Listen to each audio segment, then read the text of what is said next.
Hello guys, economics world में आपका स्वागत है।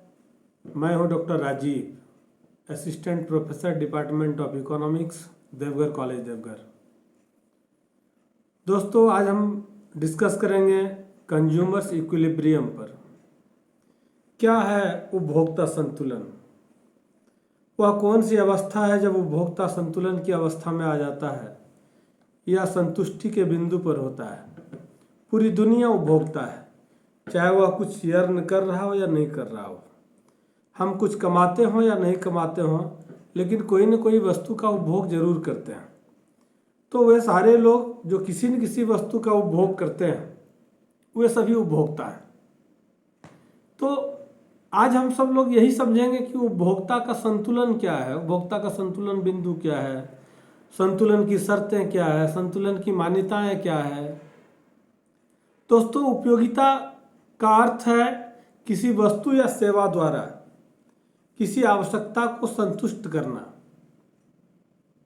यानी किसी वस्तु में उपभोक्ता के किसी न किसी आवश्यकता को संतुष्ट करने की जो क्षमता है या गुण है, उसी को हम उपयोगिता कहते हैं, यूटिलिटी कहते हैं।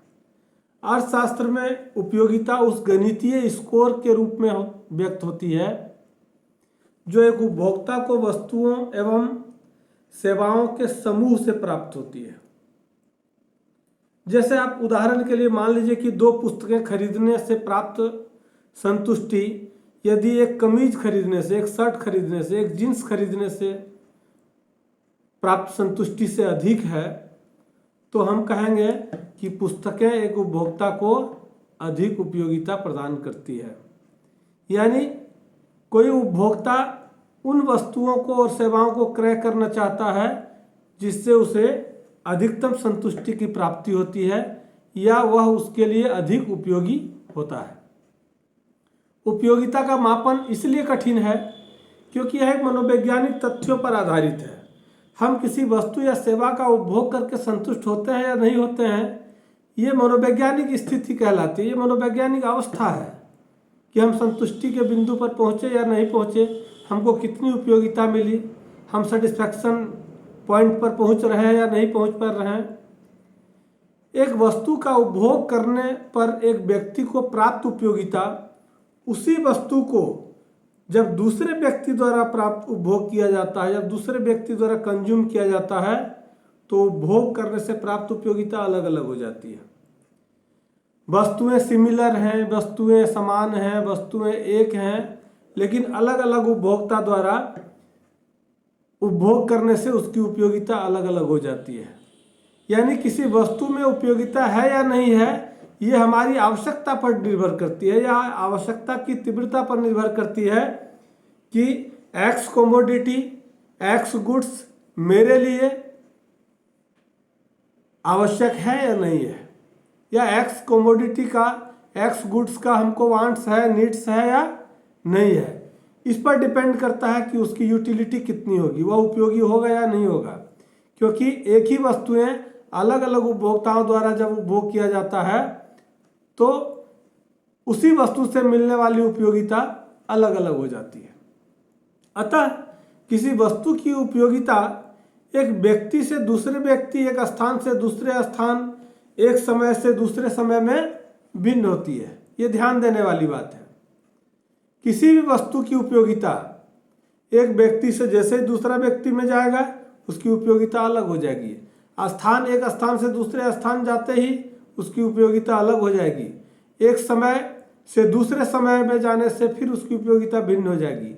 यानी व्यक्ति, स्थान और समय के परिवर्तन के साथ साथ वस्तुओं की उपयोगिता भी बदलती चली जाती है। एजवर्थ ने 1881 में, 1881 में,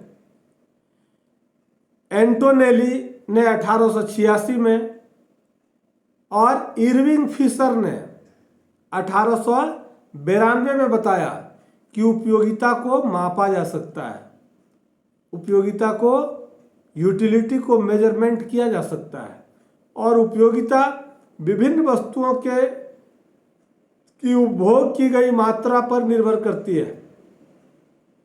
उपयोगिता फलन को हम इस प्रकार समझ सकते हैं। कैसे उपयोगिता को हम लोग समझते हैं? जैसे उपयोगिता यूटिलिटी, यूटिलिटी को U से डिनोट्स करते हैं। U equal to U x1 x2 x3 xi dot dot dot xn।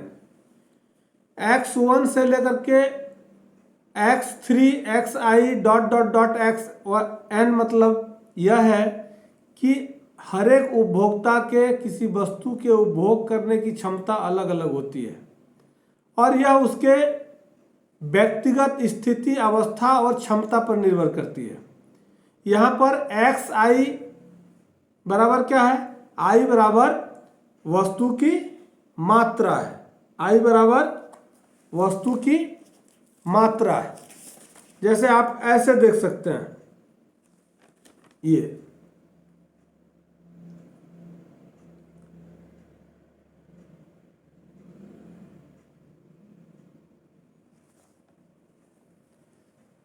तो यह फलनीय संबंध है जो एक व्यक्ति की पसंद यानी प्रीफरेंस पैटर्न को दर्शाता है। हमको क्या पसंद है, आपको क्या पसंद है, यह सामान्यतया प्रत्येक व्यक्ति के लिए अलग अलग होता है। उसके प्रीफरेंसेस अलग अलग होते हैं, उसकी पसंद अलग अलग होती है, उसकी चॉइस अलग अलग होती है। उपयोगिता को यूटिल्स के रूप में मापा जा सकता है। उपयोगिता को यूटिल्स के रूप में मापा जा सकता है। उपयोगिता विश्लेषण करते समय हम कुछ प्रमुख बातों का ध्यान रखते हैं। पहला है, उपभोक्ता विवेकशील, रेशनल है, यानी किसी भी वस्तु का या सेवा का उपभोग करने के पूर्व वह विचार करता है, सोचता है कि एक्स कमोडिटी का और एक्स सर्विस का यूज करना है या नहीं करना है, या ये मेरे लिए कितना उपयोगी होगा, तथा वह विभिन्न वस्तुओं से जो प्राप्त उपयोगिता है उसकी तुलना करता है। कंपैरेटिवली वह देखता है, तुलनात्मक दृष्टिकोण से वह देखता है कि उस वस्तु की उपयोगिता हमारे लिए कितनी है, उनकी गणना करता है और उन सारे वस्तुओं के मध्य चुनाव करता है कि हमको कौन सी वस्तु क्रय करना चाहिए, कौन हमारे लिए ज़्यादा उपयोगी है, किस वस्तु की आवश्यकता की तीव्रता मेरे लिए अधिक है और किसकी तीव्रता कम है। तो संसाधनों की कमी के कारण, संसाधनों की सीमितता के कारण, लिमिटेड रिसोर्सेज के कारण, लिमिटेड मीन्स के कारण हम ईच एंड एवरी स्टेप सोच कर करते हैं कि इस समय हमारे पास जो संसाधन है उन संसाधनों के आधार पर कौन सी वस्तुओं का क्रय करना चाहिए, कौन सी वस्तुओं का नहीं करना चाहिए, किसके क्रय में अधिक लागत लग रहा है, वह हमारे लिए उतने के बराबर उपयोगी है या नहीं है। दूसरा है, उपभोक्ता अपनी उपयोगिता को अधिकतम करता है। हर कंज्यूमर्स, हर उपभोक्ता यह चाहता है कि अपने व्यय से मिलने वाली जो उपयोगिता है वो अधिकतम हो, मैक्सिमम सेटिस्फैक्शन को वो चाहता है, उसका पर्पस होता है मैक्सिमम सेटिस्फैक्शन। तीसरा है, इसी के साथ यह भी माना जाता है कि उपभोक्ता को विभिन्न पसंदों व चयन की पूर्ण जानकारी होती है। उसका जो पसंद है, उसकी जो चॉइस है, उसका जो पसंदीदा है, उसकी जानकारी उसको होती है कि हमको कौन सी वस्तु खरीदना है, कौन मेरे लिए ज़्यादा उपयोगी है, कौन मेरा फेवरेट है। चौथा है, उपयोगिता को मुद्रा के रूप में मापा जा सकता है।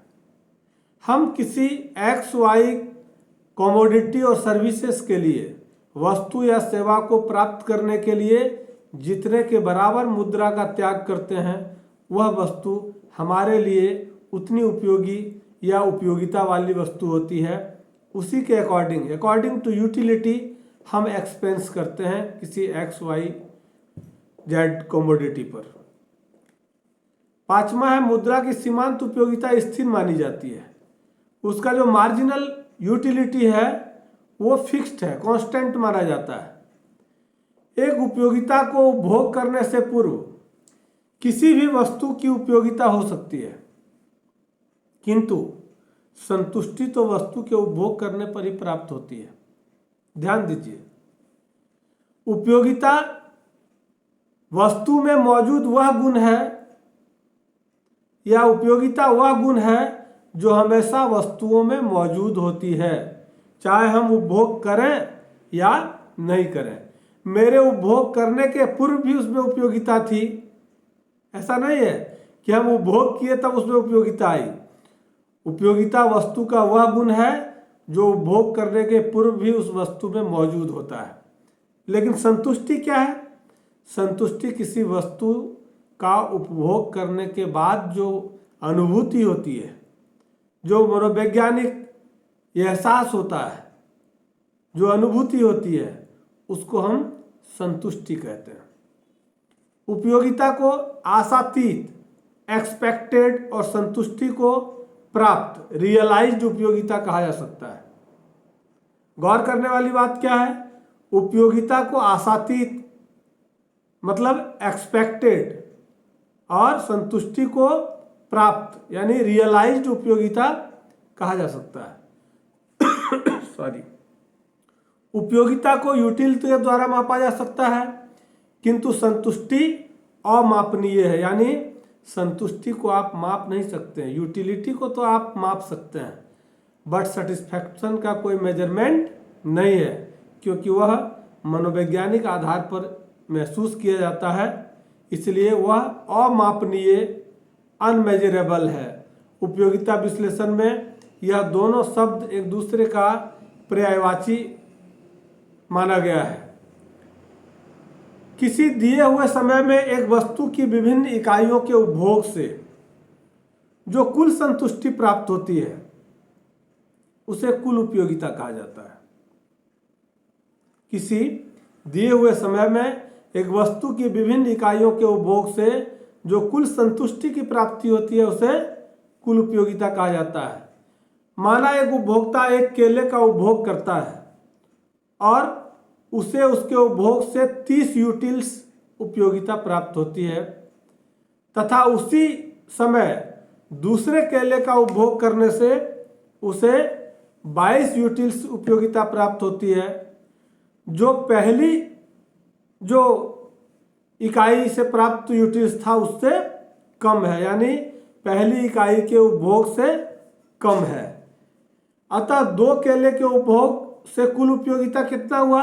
30 यूटिल्स जोड़ 22 यूटिल्स बराबर 52 यूटिल्स, यानी 30 + 22 = 52 यूटिल्स। अतः कुल उपयोगिता की गणना हम इस प्रकार करते हैं। कैसे गिनते हैं हम लोग, कैसे उसको मापते हैं? कैसे हमने कहा कि उपयोगिता को मापा जा सकता है? जैसे TUN, मैं एक आपको समझाने का प्रयास करता हूं।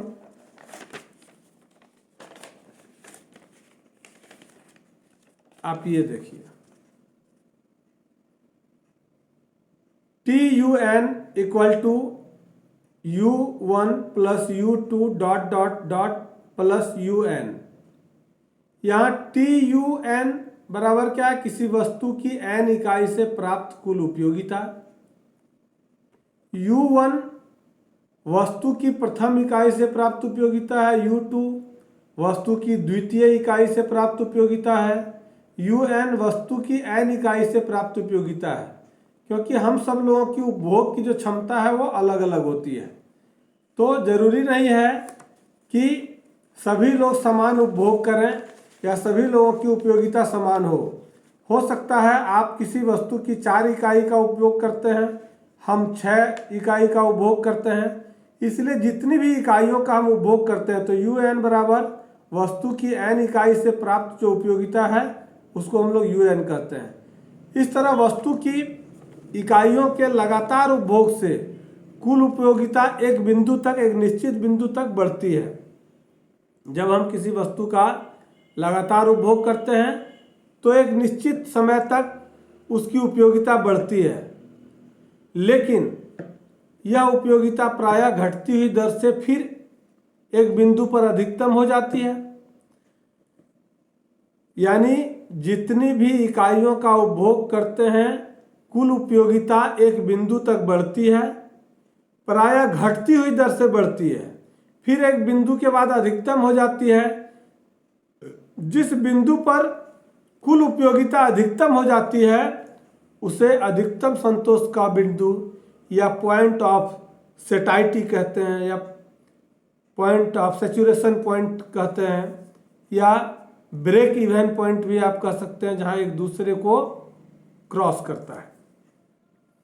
यदि उपभोक्ता को अधिकतम संतोष के बिंदु के बाद भी वस्तु का उपभोग जारी करने के लिए बाध्य किया जाए तो उपभोक्ता के लिए कुल उपयोगिता घटने लगती है। आप इसको ऐसे समझिए ना, जैसे आप 4 इकाई का उपभोग करते हैं या आप 4 रोटी खाते हैं, आपको 4 रोटी के बाद भी 5वीं रोटी, 6ठी रोटी, 7वीं रोटी ऐसा आपको कंटिन्यू खिलाया जाए, तो जिस रोटी के उपभोग से आप एनर्जी गेन कर रहे थे उसके अतिरिक्त उपभोग से अब आप